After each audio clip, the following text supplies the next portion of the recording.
भुवनेश्वर रे SC ST committees जो लोकसभा रे राज्यसभा रे एवं विभिन्न विधानसभा रे अच्छी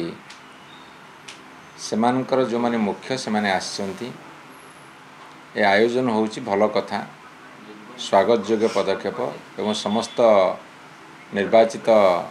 प्रतिनिधि यथा सांसद एवं विधायक मान को स्वागत करुच्ची ओडिशा किंतु ओडिशा सरकार मोर गोटे प्रश्न रहिबो ओडिशा सरकार मोर प्रश्न रहिबो जे आमे विधानसभा रे एवं विधानसभा बाहर तीव्र भाव में स्वर उठेइथिलु जे एससी एसटी ओबीसी मानकु जो छात्र मानकु शिक्षा क्षेत्र में यथा वैषयिक शिक्षा एवं टेक्निकल एजुकेशन जोटा कहूचे वैषयिक बा टेक्निकल एजुकेशन बा मेडिकल शिक्षा रे एथिरे तांको तांकर संरक्षण दिया जाऊ एससी एसटी पिला मानकु तांकर जनसंख्या अनुसार 39% बा 40% दिया जाऊ एवं ओबीसी पिला मानकु 0 दउच ताकू दिया जाऊ एमान दउ नाहंती एमाने कोन आदर्श देखिए भारत वर्ष अन्य विधानसभा एवं पार्लियामेंट को जे ओडिसा रे आमे एमान को दउ ना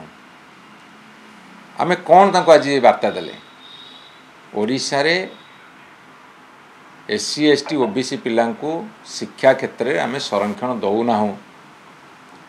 बरं संरक्षण देई देइथिले गोटे भल मेसेज देई थांते ओडिशा आदर्श पालटी थांता घोषणा कर देले जे +3 पीजी रे तांको दिया जीवो आमे तो बारंबार कहू +3 रे तुमर लक्षे सीट खाली पड़ला जोड़ी सीट खाली पड़ी से संरक्षण आवश्यकता कौन अच्छी पिलांकर डिमांड होची जे आमे इंजीनियरिंग हो मेडिकल हो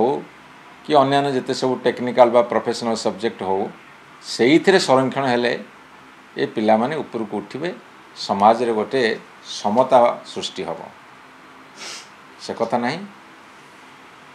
ये एठी जो कथा करूछंती